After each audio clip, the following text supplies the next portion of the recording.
In this video, we will show you how the transactions SMQ1 and SMQ2 can be used in the SAP system.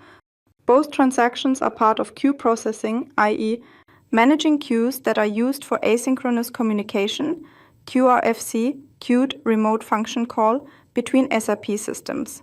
With SMQ1, outbound queues can be monitored and managed. These queues contain messages that are to be sent from the current system to another system. SMQ2 is used to monitor inbound queues, i.e., messages coming from an external system into the current system. Working with these transactions is essential for identifying and resolving communication errors between systems, regardless of which system is the sender or receiver. For example, in communication between SAP ERP and SAP EWM, both queues must be checked regardless of the communication direction.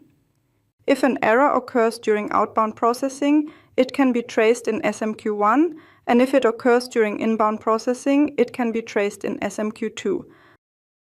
Start the transaction SMQ1 to display the outbound queues. On the initial screen, you can filter specifically by queue name and queue destination.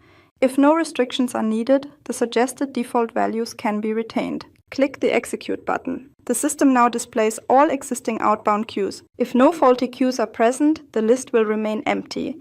This means there are currently no problems with processing the outbound queues.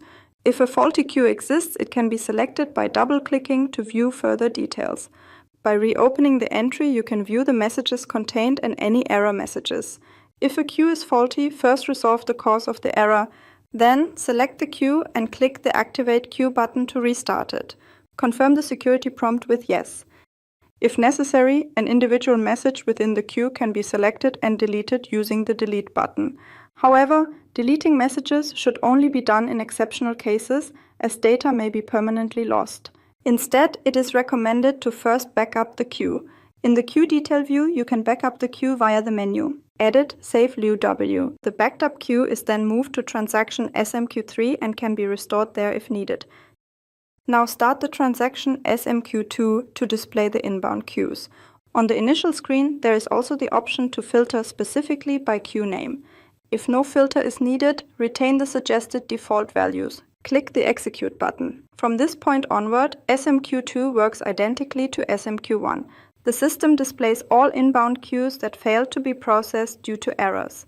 Select a queue from the list by double-clicking, then double-click the line again to view the details of the issue. If a queue is faulty, resolve the problem, go back one screen, select the line, and click the Activate Queue button. Confirm the security prompt with Yes. To delete an individual message within the queue, select the message and click the Delete button. Deletion should only be performed in exceptional cases, as messages are permanently removed.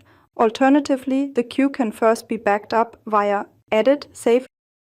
The backed up queue is moved to transaction SMQ3 and can be restored there if necessary. Click the Back button to return to the overview.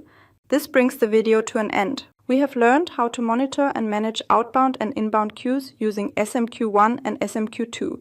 This includes displaying, releasing, resetting, or deleting individual messages to quickly detect and resolve communication problems between systems. We hope the video helped you. In case you got any additional questions or comments, please leave a message below. See you next time, your advist-Academy.